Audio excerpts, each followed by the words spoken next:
उधर संभल में पुलिस की कोशिशों के बाद शांति बनी हुई है। डीएम ने सुरक्षा के लिहाज से बाहरी नेताओं के आने पर 10 दिसंबर तक रोक लगाई है, लेकिन इसके बावजूद समाजवादी पार्टी का डेलीगेशन संभल जाने पर अड़ा है। और फिर सवाल उठ रहे हैं कि क्या संभल हिंसा पर सपा सियासत कर रही है। ऐसे तमाम सवालों पर और अलग अलग मुद्दों पर चर्चा के लिए हमारे साथ जुड़ गए हैं आचार्य प्रमोद कृष्णम। सीधे आपको उन्हीं के पास ले चलते हैं। बहुत बहुत स्वागत है प्रमोद कृष्णम जी आपका न्यूज़ 18 पर।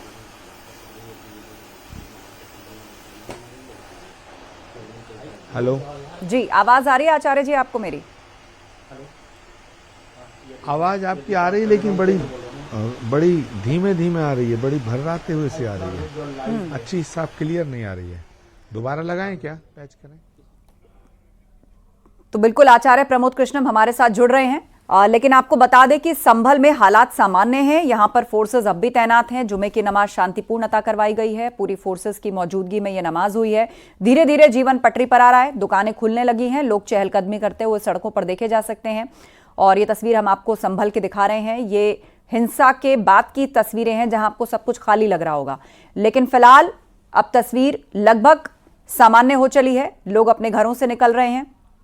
दूसरी तरफ संभल मामले को लेकर सुप्रीम कोर्ट में भी सुनवाई हुई है, जहां पर मुस्लिम पक्ष को उसका पक्ष रखने देने के लिए हाईकोर्ट में जाकर के अपील करने को कहा गया है। और जीवन की बात करें तो लोग बाग का जीवन सामान्य दिनों की तरह अब दिखने लगा है। दुकानें खुल रही हैं, स्कूल खुल चुके हैं, लोग घरों से बाहर निकल रहे हैं, लेकिन फोर्सेस अब भी वहां पर बनी हुई हैं। लेकिन सबसे महत्वपूर्ण बात यह कि इस मामले पर राजनीति अभी नहीं थमी है।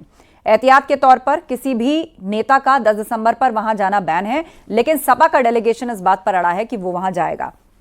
और ऐसे तमाम मुद्दों पर चर्चा के लिए हमारे साथ आचार्य प्रमोद कृष्णम जी जुड़ रहे हैं। बहुत बहुत स्वागत है आचार्य जी आपका न्यूज़ 18 पर। जी धन्यवाद आस्था जी। आचार्य जी, संभल की बात करें तो यहां पर हालात अब सामान्य हो चले हैं। लगभग लाइफ जो है वो लोगों के ट्रैक पर है। सामान्य दिनों जैसी चहलकदमी वहां पर है, लेकिन सियासत नहीं थम रही है।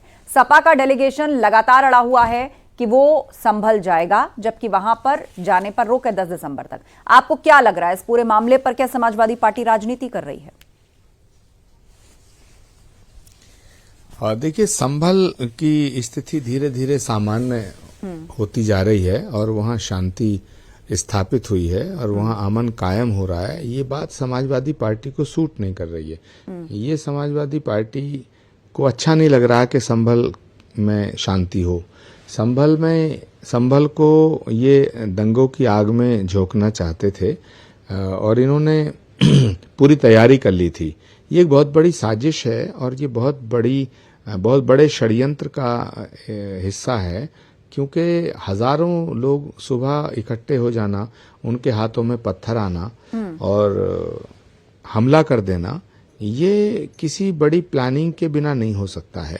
और जिस तरह से सर्वे टीम पर, पुलिस प्रशासन पर पथराव हुआ है, वो बड़ा भयावह है। उसकी निंदा करने से काम नहीं चलेगा। सिर्फ निंदा करने से इनके खिलाफ कार्रवाई होनी चाहिए।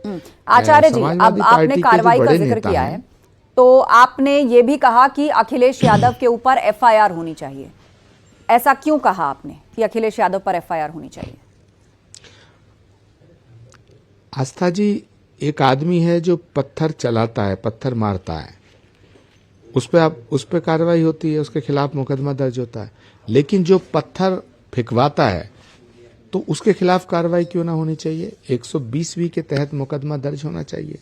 बिना अखिलेश यादव जी की मर्जी के, बिना उनके इशारे के वहां के स्थानीय सांसद इतना बड़ा षड्यंत्र थोड़ी कर सकते थे। विधायक इनके, सांसद इनके, पूरी इनकी एक ऑर्गेनाइजेशन है। और मजेदार बात क्या है, पहले ये लोगों को उकसाते हैं, भड़काते हैं, भीड़ को भड़काते हैं, दंगा करवाते हैं, पत्थर फेंकवाते हैं, फिर डेलीगेशन भिजवाते हैं, घड़ियाली आंसू बहाते हैं। अब संभल में क्या लेने जा रहे हैं आप? संभल की शांति व्यवस्था को भंग करने के लिए जा रहे हैं? संभल को दंगों की आग में झोंकना चाहते हैं आप? तो इनकी नीयत ठीक नहीं है। तो इतनी भीड़ इकट्ठी हो गई, उसने हमला किया और उसमें कई लोग मारे गए। बहुत दुखद घटना है ये। तो आखिर इन लोगों के हाथ में पत्थर दिए किसने? इनको भड़काया किसने? तो मुझे लगता है कि समाजवादी पार्टी का जो स्थानीय सांसद हैं, उनके खिलाफ मुकदमा दर्ज हुआ है, वहाँ के विधायक जी के भी, वहाँ के इनके लोकल पार्टी के और लीडरान के ऊपर भी मुकदमा दर्ज हुआ है। मगर असली जो षड्यंत्र है वो तो कहीं और से हुआ है, ऐसा मुझे लगता है। तो इसकी जांच होनी चाहिए और जांच तब होगी जब एफआईआर दर्ज होगी।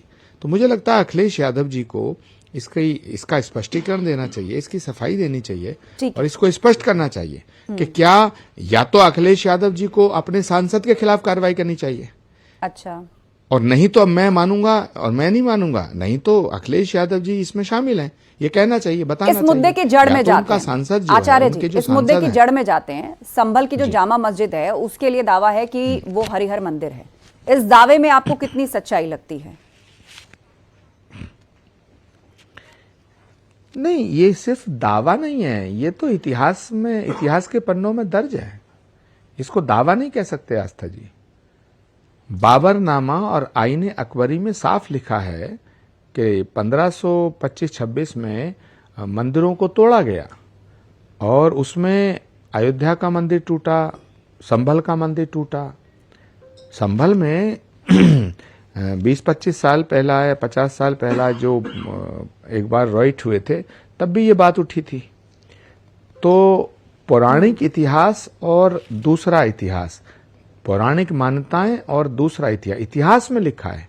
और इस जामा मस्जिद का जो देखरेख है वो एएसआई करती है।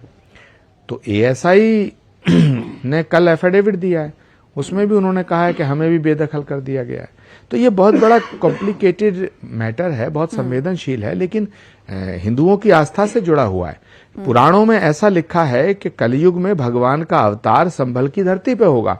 ये पुराणों में लिखा हुआ है। ये जो संभल शब्द है ये पुराणों में मेंशन है। श्रीमद् भागवत का श्लोक है, संभल ग्राम मुखस्य ब्राह्मणस्य महात्मना भवने विष्णु यशस्य कल्कि प्रादुर्भविष्यति। इसका अर्थ है कि संभल नामक स्थान पर विष्णु यश नाम के ब्राह्मण के यहाँ भगवान का पूर्ण अवतार संभल नामक स्थान पर होगा, कल्कि के रूप में होगा। तो जहां भगवान का अवतार होगा उस भूमि पर उनके अवतार से पहले श्री कल्कि धाम की स्थापना हुई है। 19 फरवरी को भारत के प्रधानमंत्री जी ने हमारे यहाँ कल्कि धाम की आधारशिला रखी है और कल्कि धाम एक ऐसा धाम बन रहा है पूरी दुनिया में जो अवतार से पहले स्थापित हुआ। तो भगवान का अवतार कहाँ होगा? संभल में होगा। संभल में जहां अवतार होगा तो उसमें क्या चिन्ह होंगे, उसमें क्या पहचान होगी? तो उस पुराणों में आता है कि वहां मध्य में एक शिवलिंग होगा और ये पृथ्वीराज चौहान के द्वारा बनाया हुआ मंदिर है। वो निश्चित रूप से, क्योंकि मामला कोर्ट में है, वहां पर जरूर रखे जाएंगे। लेकिन यहां पर बात सिर्फ संभल की जामा मस्जिद की नहीं है। अब ये कहा जा रहा है कि अजमेर की दरगाह में भी शिव मंदिर है। इस पर आप क्या बताना चाहेंगे? देखिए, पहली बात मैं साफ कर दूं कि हम किसी भी दूसरे धर्म के स्थल पर हमला करने के खिलाफ हैं। हम छीनना भी नहीं चाहते हैं। और जो 1991 का वर्शिप एक्ट है, प्लेसेस ऑफ वर्शिप एक्ट, वो इसलिए बनाया गया था कि इतिहास में ये बात साफ है कि मंदिरों को तोड़ करके मस्जिदें बनाई गईं और 1947 में जो भी स्थिति जिसकी है उसको रहने दिया जाए। तो ये अपने आप में ही अंडरस्टूड है, ये अपने आप में प्रमाणित है, स्वतः प्रमाणित है कि वर्शिप एक्ट के बनाने का जो प्रयोजन था वो ये था, उनका बनाने का, इस एक्ट के बनाने का कारण ये है कि जो मंदिर तोड़े गए हैं उन पर ध्यान ना जाए, जिससे शांति व्यवस्था भंग ना हो। लेकिन मतलब कोई द्वंद्व जो है वो धार्मिक रूप से द्वंद्व समय पर सामने नहीं आते हैं, इसलिए प्लेसेस ऑफ वर्शिप एक्ट बनाया गया। लेकिन पहले ज्ञानवापी की बात हुई, काशी, मथुरा, संभल, अजमेर शरीफ, ऐसा कब तक चलता रहेगा आचार्य जी? नहीं, बिल्कुल नहीं चलना चाहिए, लेकिन सच को जानने का अधिकार तो है ना। हम अगर सच से मुंह मोड़ लेंगे तो सच नहीं बदलता। इतिहास में गलत हुआ या सही हुआ ये अलग बात है। बाबर ने मंदिर तोड़े, औरंगजेब ने मंदिर तोड़े, तैमूर लंग ने मंदिर तोड़े, हमारी संस्कृति को नष्ट करने की कोशिश की, साजिश की, तो वो तो बाबर ने की ना, औरंगजेब ने की। हम कब कहते हैं कि हमारे देश में जो आज मुस्लिम भाई रह रहे हैं इनका रोल है? हम इन्हें दोषी नहीं ठहराते, मगर बाबर ने जो काम किया वो जानकारी ना हो, वो हमें पता ही ना चले, हम इतिहास से नजर बचा लें, नजर चुरा लें, सच के ऊपर हम पर्दा डालें, ये भी तो ठीक नहीं। तो सवाल है कि कहां कहां मंदिर तोड़े गए, अगर इसकी जानकारी देश की जनता को मिलती है तो इसमें बुराई क्या है? आखिर हमें अपना इतिहास जानने का अधिकार तो है। हम ये नहीं कह रहे कि अब जो सर्वे हो रहा है संभल की जामा मस्जिद का, उसमें ये थोड़ी है कि जामा मस्जिद को एकदम हटा करके मंदिर बना दिया जाए, ये थोड़ी कहा गया। लेकिन सर्वे करने का आदेश किसने दिया? अदालत ने। तो अदालत ने भी ये सारे कानून को पढ़ के दिया होगा ना आदेश। सर्वे करने का आदेश है, ठीक है, जानकारी करने का आदेश है, उस पर पत्थर चला देना ये तो कौन सी बात है? और एक बात और बता दूं, इस्लाम भी मंदिरों को तोड़ के मस्जिद बनाने की इजाजत इस्लाम नहीं देता।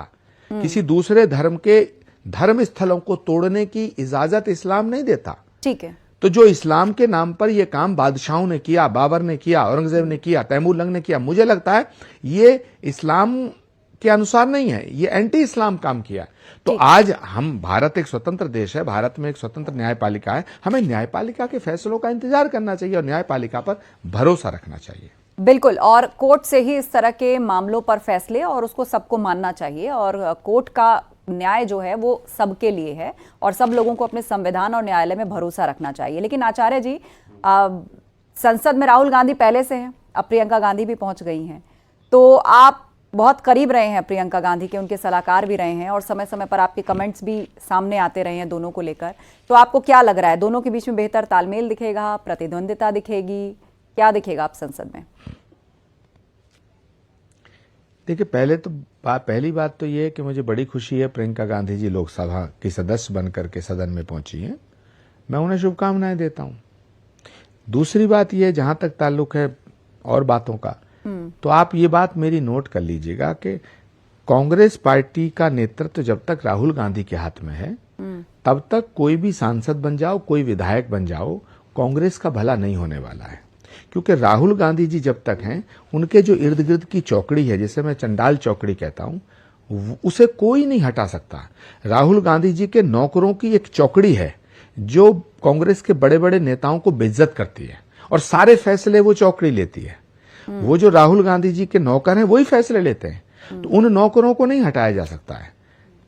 और जब तक उन नौकरों को नहीं हटाया जाएगा तब तक कांग्रेस का कुछ नहीं हो सकता है। कोई सांसद बन जाओ, कोई विधायक बन जाओ। अच्छा आचार्य जी, एक बात और, राहुल गांधी और प्रियंका गांधी दोनों में से किसको बेहतर नेता मानते हैं आप? देखिए, छोटा सा जवाब है, छोड़ आए हम वो गलियां, एक ऐसी आरजू में जो कहीं सुनी ना जाए। आस्था जी, एक ऐसी आरजू में जो कहीं सुनी ना जाए, वहां उम्र काट आए जहां सांस ली ना जाए। अब जब चीजें बदल गई, अब ठीक है, राहुल गांधी जी जो कर रहे हैं उसका खामियाजा उनकी पार्टी भोग रही है। आज पार्टी की जो दुर्दशा है, आज पार्टी की जो हालत है, आज पार्टी की जो बर्बादी है, उसका अगर एकमात्र कोई कारण है, वो पिछले 10-12 सालों में जो फैसले कर रहे हैं वो हैं। और फैसले कौन कर रहे हैं? राहुल गांधी कर रहे हैं। राहुल गांधी की चौकड़ी कर रही है। तो कांग्रेस की बर्बादी के जिम्मेदार तो राहुल गांधी हैं, लेकिन राहुल गांधी की समीक्षा कोई नहीं करता। राहुल गांधी सबकी समीक्षा करते हैं। ये कांग्रेस का दुर्भाग्य है। सनातन का विरोध हो तो राहुल गांधी उसको गले लगाते हैं जो सनातन का विरोध करता है। जो राष्ट्र का विरोध करे, राहुल गांधी उसको गले लगाते हैं। आपको लगता है कि अगर प्रियंका गांधी के हाथ में बागडोर हो तो वो इस पर कड़े फैसले ले पाएंगी? आप तो काफी करीब रहे उनके।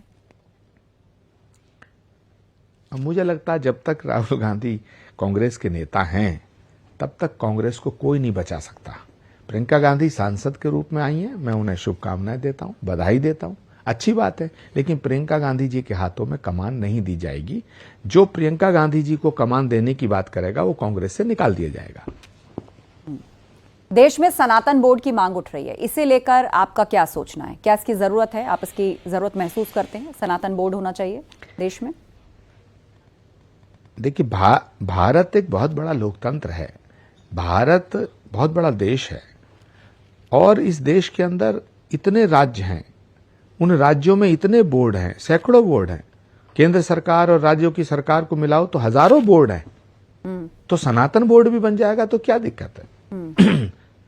सबको अपना अपना हक मांगने की आजादी है। तो सनातन के मानने वाले अगर सनातन बोर्ड की मांग करते हैं तो इसमें प्रॉब्लम क्या है? सनातन बोर्ड बन जाना चाहिए। सनातन के ऊपर हमले हो रहे हैं। कोई भी नेता उठता है, दक्षिण का कोई नेता उठता है, उत्तर का उठता है, पूरब का उठता है और सनातन को गाली देना शुरू कर देता है। सनातन को गाली देने का नाम सेक्युलरिज्म नहीं है, लेकिन लोग दे रहे हैं। तो एक सनातन के हितों की रक्षा करने के लिए एक संस्था होनी चाहिए। अगर सनातन बोर्ड का गठन होता तो अच्छी बात है, मैं इसका समर्थन करता हूं। आरोप लगते हैं कि आप मुसलमानों से नफरत करते हैं।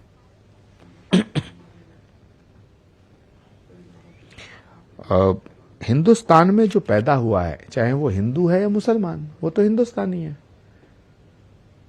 नफरत की गुंजाइश ही नहीं है, नफरत का कोई विषय ही नहीं है। नफरत राहुल गांधी करते हैं भारतीय संस्कृति से, भारतीय सभ्यता से, सनातन से। सनातन को मिटाने की बात कौन करता है? डीएमके। डीएमके के साथ कौन है? राहुल गांधी। कांग्रेस के अध्यक्ष है मल्लिकार्जुन खड़गे, वो सनातन के खिलाफ बोलते हैं। उनका बेटा है प्रियांक खड़गे, वो कहता सनातन इज ए डर्टी वर्ड। तो नफरत कौन सिखा रहा है? अभी हिमाचल में रोडवेज की बस में एक यात्री मेरा वीडियो सुन रहा था, मेरा भाषण सुन रहा था, उसमें मैं राहुल गांधी जी के ऊपर बोल रहा था, तो उस पर कंडक्टर के और उसके ड्राइवर के ऊपर मुकदमा दर्ज हो गया, नोटिस जारी हो गया, नोटिस जारी हो गया। आपने इसी घटना को लेकर कहा कि हिमाचल प्रदेश में इमरजेंसी जैसे हालात हैं, क्योंकि वहां एक रोडवेज बस का ड्राइवर आपका वीडियो देख रहा था जिसमें आप राहुल गांधी और अखिलेश यादव को लेकर कमेंट कर रहे हैं। आपने कहा हिमाचल में इमरजेंसी जैसे हालात हैं, क्यों?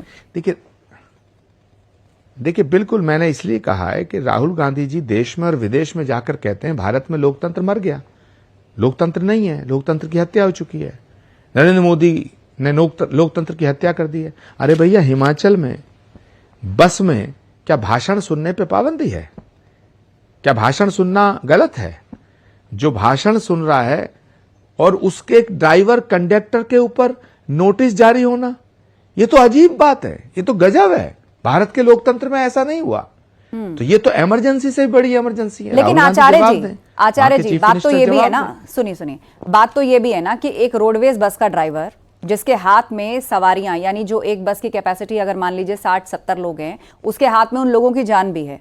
अगर वो ड्राइविंग के दौरान कोई वीडियो देख रहा है तो ये भी तो अपने आप में एक रिस्क है ना। उससे पूछा जाएगा कि इतने लोगों की जान को रिस्क में क्यों डाल रहा है? आप क्यों उसको अपने आप से राजनीति से जोड़ रहे हैं? नहीं, ड्राइवर नहीं सुन रहा है, एक यात्री सुन रहा है। अच्छा। तो ड्राइवर अपने कानों में रुई थोड़ी लगाएगा। और जब बस चलाते हैं ड्राइवर, ट्रेन चलाते हैं तो म्यूजिक भी सुनते हैं।